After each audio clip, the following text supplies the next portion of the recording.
এত টাকা খরচ করে দীঘায় গিয়ে এই বছর কি ভুলই করলাম নাকি ফ্রড হয়ে গেল আমাদের সাথে? আপনাদের সাথেও কি এইরকমই হয় প্যাকেজে গেলে? পুরোটাই থাকবে আজকের এই ভিডিওতে। তো চলুন বেশি দেরি না করে প্রথম থেকে শুরু করা যাক। দিনটা ছিল 19শে জুলাই 2026, রবিবার থাকায় আমার ছিল ছুটি, কিন্তু আমি তাও একটা ডিউটি করে দিয়েছিলাম। পরপর বেশ কটা দিন ছুটি হবে, সেই কারণে ডিউটি থেকে এসে 9টার মধ্যে আমরা রেডি হয়ে যাই। বাইরের লাগেজগুলো বার করে রাখি। টোটো আমাদের বলাই ছিল, ঠিক 9টার সময়ই টোটো চলে আসে।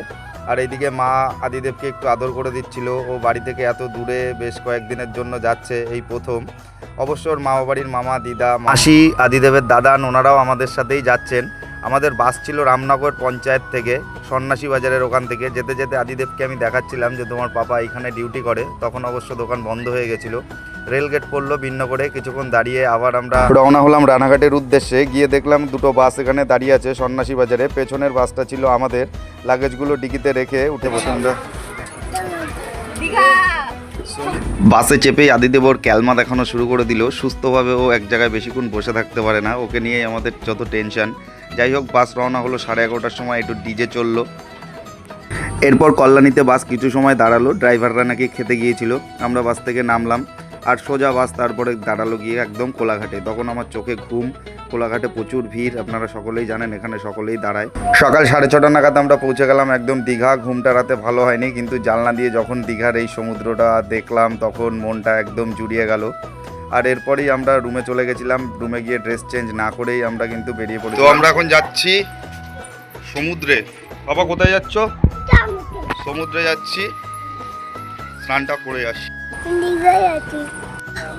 সমুদ্র আমাদের ডাকছে। সমুদ্র, তুমি দেখা গেলো সমুদ্র। আমি চলে এসেছি।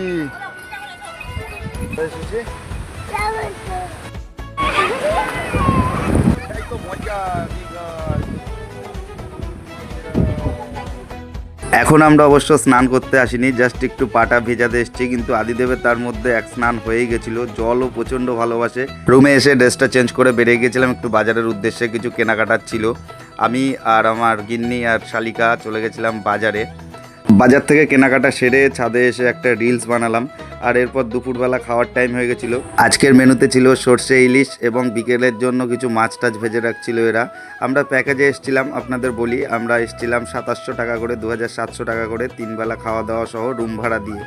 রুমটা যদিও ভালো ছিল না, কিন্তু খাওয়া দাওয়াটা ছিল খুবই ভালো। আবার যাচ্ছি বাবা কোথায় স্নান করতে, এটা হাই বলে দাও।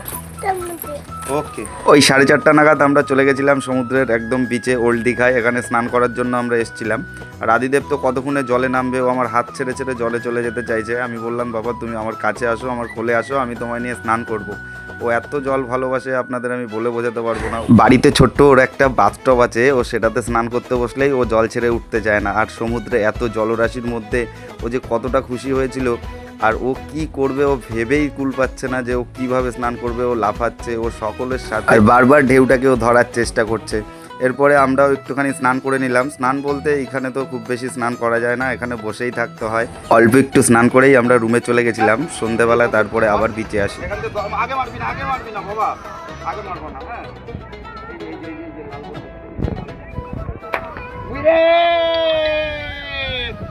অনেক টাকা জীবনে ইনকাম করা যাবে, কিন্তু এই যে মুহূর্ত, এইটা সবসময় পাওয়া যায়। চল দাঁড়াও দাঁড়াও দাঁড়াও, কোনটা চড়বো বাবা? বাইক? চলো চলো চলো, বাইক চড়বে ও। আস্তে আস্তে আস্তে আস্তে বাবা, আস্তে আস্তে। বাবা তুমি বাইক চালানো শিখে গেছো? বাইক চালানো শিখে গেছো? তোমায় আমি একটা বাইক কিনে দেবো। প্রথমে বন্দুক দিয়ে বেলুন ফাটানো, তারপরে বাইক চালানো। ওর সকল পছন্দের জিনিসগুলো একই জায়গায় ছিল। ও সেই কারণে আর এইখান থেকে বাড়ি ফিরতে চাইছিল না। পরে আমি এই লেজার লাইটটা ওকে কিনে দিলাম এবং বললাম চলো বাবা এবার রুমে চলো। পরের দিন সকালবেলায় আমরা গিয়েছিলাম উদয়পুর সি বিচ। সেই ভিডিওটাও আসবে। এই ভিডিওটা ভালো লাগলে লাইক করবেন, শেয়ার করবেন, কমেন্ট করবেন। আর যদি পেজটা ফলো করেন খুবই ভালো হয়। থ্যাংক ইউ, বাই বাই, ভালো থাকবেন, সুস্থ থাকবেন। দেখা হবে আবার পরবর্তী ব্লগে, ডে 2।